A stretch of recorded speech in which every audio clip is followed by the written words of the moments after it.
यमराज ने बताया, इन 3 जगह पर कभी अपनी पत्नी को अकेला नहीं छोड़ना चाहिए।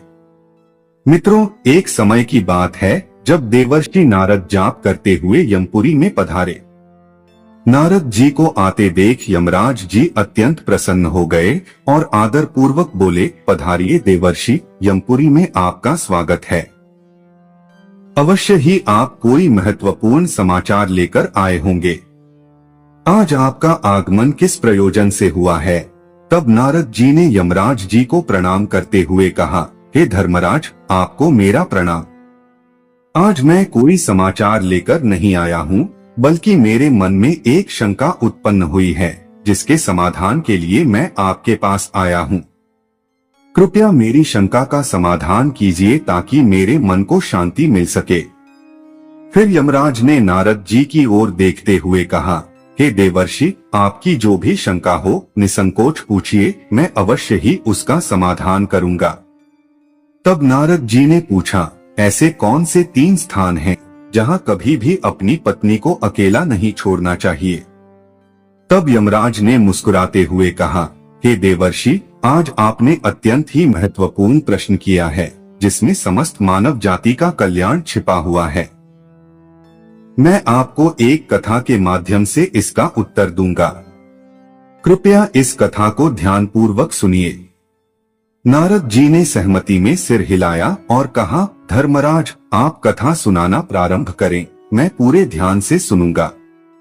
मित्रों, इससे पहले कि हम इस कथा को सुने, आप सभी से निवेदन है कि यदि तो कृपया चैनल को सब्सक्राइब करें, वीडियो को लाइक करें और इसे अपने मित्रों के साथ साझा करना न भूलें। साथ ही कमेंट बॉक्स में जय श्री कृष्ण अवश्य लिखें। तो मित्रों, चलिए बिना समय गवाए आइए अब कथा को शुरू करते हैं। एक राज्य में एक बंजारा और उसकी पत्नी व्यापार करने के उद्देश्य से अपने राज्य से किसी दूसरे राज्य की ओर जा रहे थे। जैसे ही वे दूसरे राज्य की सीमा में प्रवेश किए, उन्हें डाकुओं का एक गिरोह मिल गया।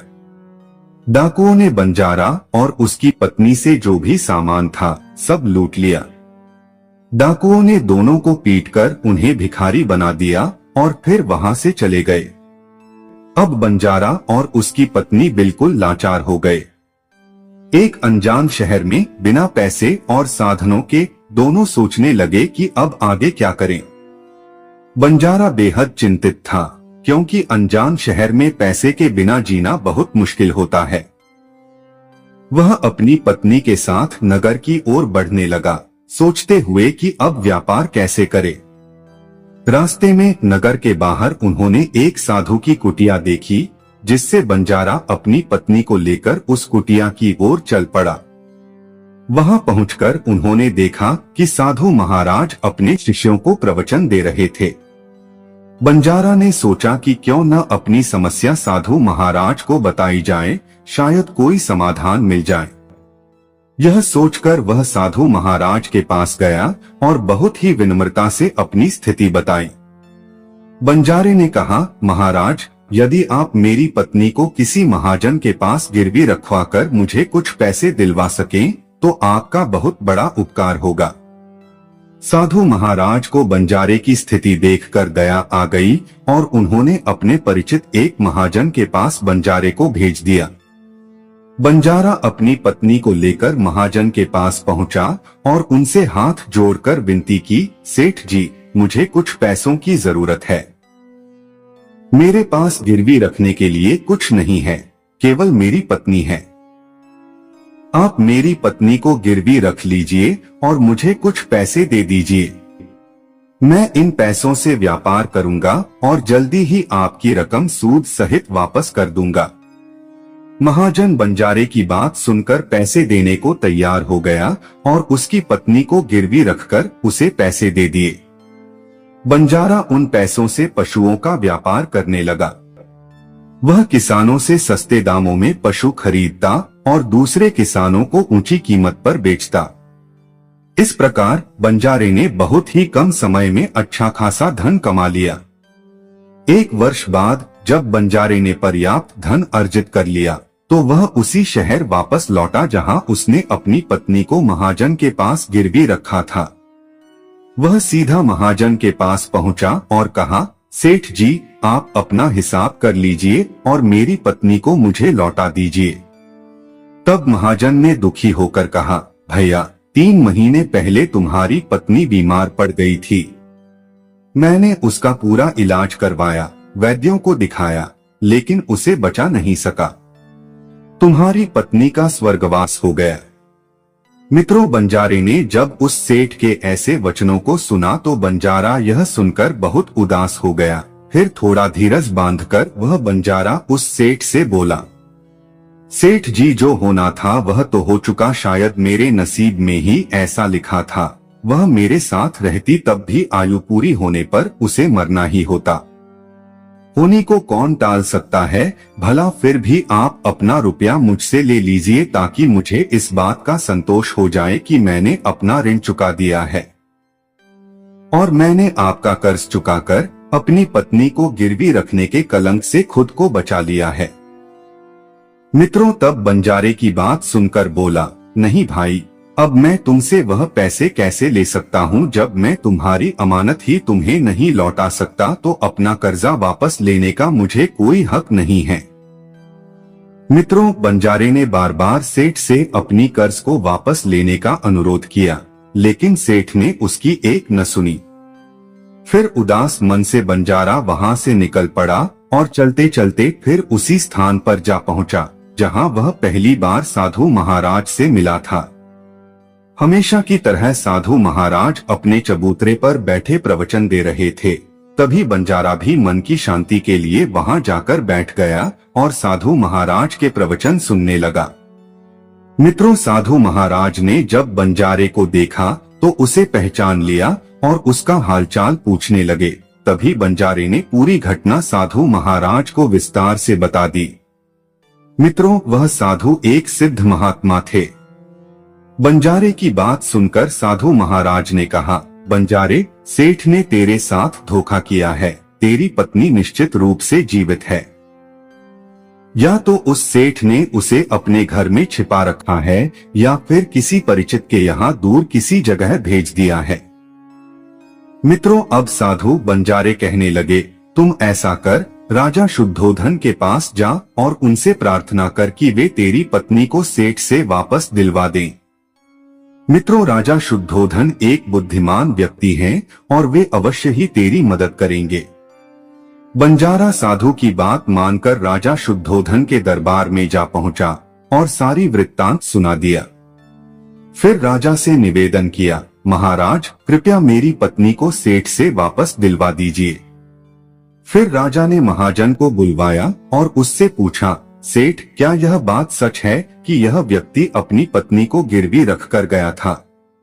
तब महाजन ने स्वीकार किया, हाँ राजन, यह बात सत्य है। मित्रों, तब राजा शुद्धोधन ने पूछा, तो तुम इसकी पत्नी को वापस क्यों नहीं दे रहे हो? फिर महाजन ने उत्तर दिया, महाराज, मैंने इस बंजारे को बताया था कि उसकी पत्नी की मृत्यु हो चुकी है। अब मैं धर्मराज के पास जाकर इसकी पत्नी को वापस तो नहीं ला सकता। राजा ने पूछा, क्या तुम्हारे पास कोई गवाह है जो इस बात की पुष्टि कर सके? तब महाजन बोला, जी हाँ महाराज, वैद्य और 4 अन्य व्यक्ति इस बात की गवाही दे सकते हैं। सेठ की बात सुनकर राजा शुद्धोधन को उस पर विश्वास हो गया। राजा ने बंजारे से कहा, भाई, अगर तुम्हारी पत्नी जीवित होती तो हम अवश्य तुम्हें दिलवा देते। अब हमारी भी मजबूरी है। फिर उदास मन से बंजारा फिर से साधु महाराज के पास लौट आया और पूरी बात बताई। साधु महाराज ने कहा, मैंने राजा शुद्धोधन को इतना अविवेकी नहीं समझा था। मुझे दुख है कि उसने तुम्हारे साथ न्याय नहीं किया। उसने सेठ की बातों पर विश्वास कर तुम्हें बिना न्याय के वापस भेज दिया। अब तुम मेरी एक बात सुनो, तुम एक बार फिर से राजा शुद्धोधन के पास जाओ और उससे कहो कि वह 2 घंटे के लिए अपनी राजगद्दी पर मुझे बैठने का अधिकार दे दे। तब मैं उसे बताऊंगा कि न्याय कैसे किया जाता है और न्याय किसे कहते हैं। वह बंजारा एक बार फिर से राजा के पास पहुंचा और जैसा कुछ उस साधु ने कहा था उसने वह राजा से कह दिया। राजा ने बंजारे की यह बात सुनी तो यह सुनकर राजा शुद्धोधन ने कहा, हमें 2 घंटे के लिए राजगद्दी छोड़ने में कोई ऐतराज नहीं है। ऐसा करने से तुम्हें न्याय मिलता है तो हम 2 घंटे के लिए उस महात्मा के लिए अपनी राजगद्दी छोड़ देंगे। तुम उन महात्मा जी को राज दरबार में ले आओ। बंजारा ने जब राजा की यह वचन सुने तो बंजारा साधु के पास गया और उन साधु महाराज को राज दरबार में ले आया। मित्रों, जब साधु महाराज राज दरबार में पहुंच गए तो राजा ने अपनी गद्दी उस साधु महात्मा को सौंप दी। मित्रों, फिर राजगद्दी पर आसीन होते ही साधु ने महाराज के सामने उस महाजन को दरबार में प्रस्तुत करवाया और उससे कहा, सेठ जी, आपने कहा कि इस बंजारे की पत्नी आपके पास रहते हुए 9 माह पहले ही स्वर्ग सिधार गई। आप यह भी कहते हैं कि आपके पास इसकी पत्नी के मरने के गवाह भी मौजूद हैं। क्या मैं उन गवाहों से मिल सकता हूँ? मित्रों, राजा बने साधु के आदेश पर महाजन की गवाह पेश किए गए। सबसे पहले साधु ने उस वैद्य को बुलाया जिसने बंजारे की बीवी का इलाज किया था। फिर साधु ने वैद्य से पूछा, क्यों भाई वैद्य जी, आपने ही इस बंजारी की पत्नी का उपचार किया था? वैद्य बोला, जी हुजूर, मैंने ही बंजारी की पत्नी का उपचार किया था। वैद्य की बात सुनकर वह साधु बोला, अच्छा मुझे यह बताओ कि तुम बंजारे की पत्नी का इलाज करने के लिए सेठ के घर जाते थे या फिर बंजारे की पत्नी इलाज कराने के लिए तुम्हारे पास आती थी? मित्रों, राजा बने उस साधु की बात सुनकर वह वैद्य उस राजा से बोला, राजन, सेठ जी मेरे औषधालय पर आकर स्वयं दवा ले जाते थे। फिर साधु बोला, यानी तुम विश्वास के साथ यह नहीं कह सकते कि वे दवा सेठ जी बंजारे की पत्नी के लिए ही ले जाते थे या फिर किसी और के लिए? साधु यानी वर्तमान राजा की बात सुनकर वैद्य बोला, हाँ महाराज, यह बात तो मैं यकीन से नहीं कह सकता कि सेठ किसके लिए दवा ले जाते थे, लेकिन वे मुझसे दवा जरूर लेकर जाते थे। फिर साधु ने वैद्य की बात सुनकर कहा, इसका मतलब यह हुआ कि तुम बिना मरीज को देखे ही दवाइयां दे देते थे। यह तो बहुत गंभीर अपराध है। तुम दवा के स्थान पर किसी को जहर भी दे सकते थे और हो सकता है तुम्हारे दिए हुए जहर से ही इस बंजारी की पत्नी की मृत्यु हुई हो। तब मित्रों, साधु यानी वर्तमान राजा की यह बातें सुनकर वैद्य का चेहरा डर से पीला पड़ने लगा और वह कांपते हुए बोला, नहीं हुजूर, ऐसा कभी नहीं हो सकता। भला मैं अपने किसी मरीज को दवा के बदले जहर क्यों दूंगा? ऐसा करने से तो मेरी सारी मान प्रतिष्ठा मिट्टी में मिल जाएगी।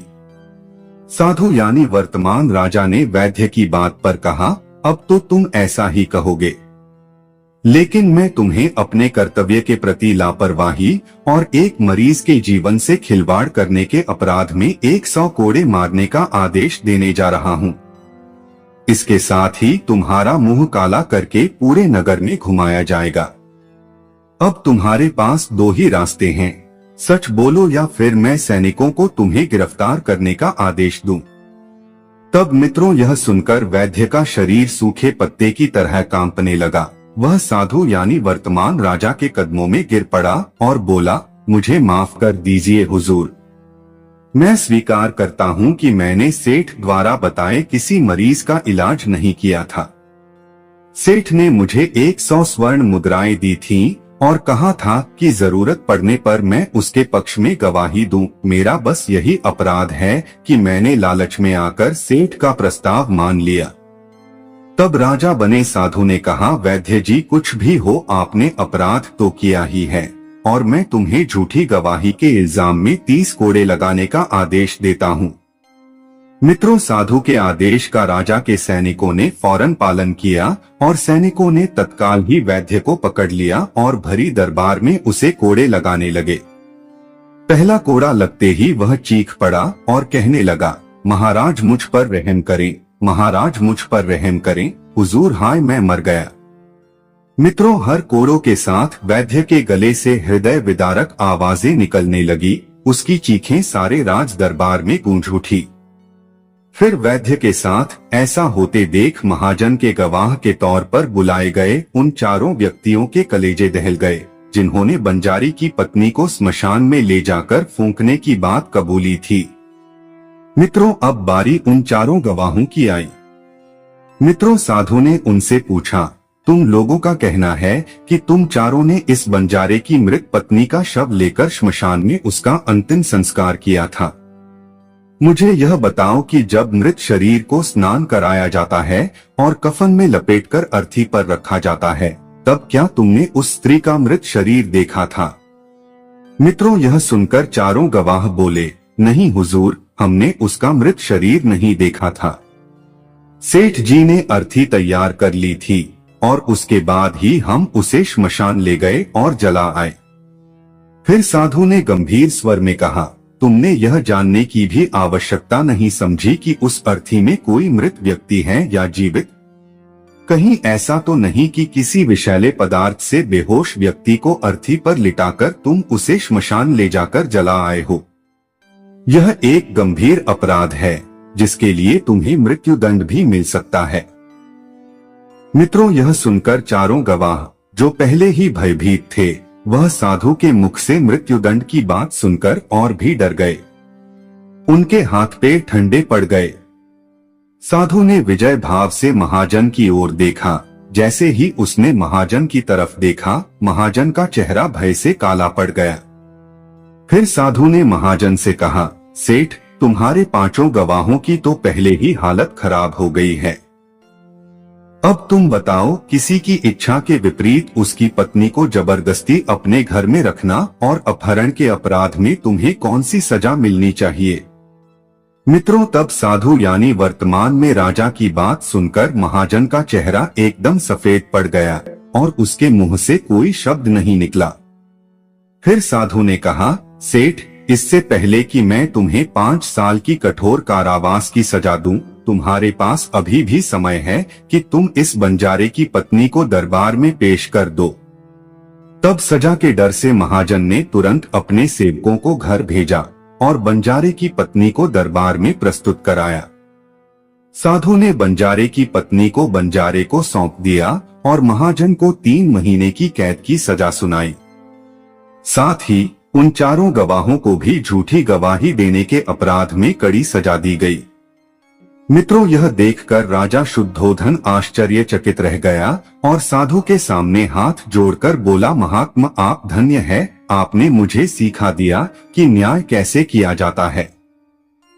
मित्रों, फिर राजा की बात सुनकर साधु बोला, राजन, मेरी 3 बातें सदैव याद रखना कि कभी भी इन 3 स्थानों पर अपनी पत्नी को अकेला नहीं छोड़ना चाहिए। साधु बोला, पहला स्थान है, अगर आपकी पत्नी को कोई बीमारी घेर ले और वह बीमार पड़ जाए तो ऐसी स्थिति में कभी भी उसको बीमारी में अकेला छोड़कर नहीं जाना चाहिए, क्योंकि जब कोई मनुष्य किसी स्त्री से विवाह करता है तो विवाह के समय वचन देता है कि मैं तेरे सुख दुख में तेरे साथ रहूंगा। इसलिए बीमारी की हालत में उसके साथ सदैव बने रहिए और उसकी देखभाल करिए। जिस तरीके से पत्नी अपने पति की सेवा करती है, उसी तरह से पति का कर्तव्य है कि अपनी पत्नी की सेवा में हमेशा तत्पर रहे। यह आपका कर्तव्य है और आपके सुखी जीवन का मूल मंत्र भी है। मित्रों, फिर साधु बोले, दूसरा स्थान है, यदि आपकी पत्नी निर्दोष है और कोई उस पर झूठा आरोप लगा रहा है तो ऐसी स्थिति में आपको हमेशा उसके साथ खड़ा रहना चाहिए। एक लड़की अपने माता पिता का घर छोड़कर इस उम्मीद के साथ आती है कि उसका पति उसकी भावनाओं को समझेगा और हर स्थिति में उसका साथ देगा। इसलिए यदि दुनिया वाले उस पर कोई झूठा आरोप लगा रहे हों तो आपको अपनी अर्धांगिनी का साथ देना चाहिए। ऐसी स्थिति में उसे कभी भी अकेला नहीं छोड़ना चाहिए। यदि कभी ऐसा समय आए तो आपको अपनी पत्नी को यह विश्वास दिलाना चाहिए कि तुम बिल्कुल भी चिंता मत करो, मैं तुम्हारे साथ खड़ा हूँ।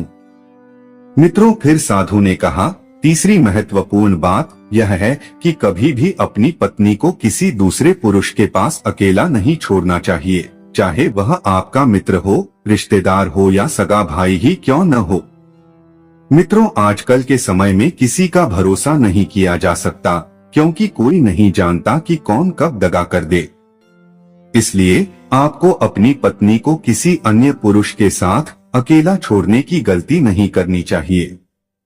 मित्रों, इस प्रकार यमराज ने देवर्षि नारद को कथा सुनाई। तो मित्रों, मैं आशा करता हूं कि आपको यह कथा पसंद आई होगी, और यदि तो चैनल को सब्सक्राइब कर वीडियो को लाइक एवं शेयर जरूर करें, ताकि हर वीडियो का नोटिफिकेशन आपके पास पहुंच सके। धन्यवाद।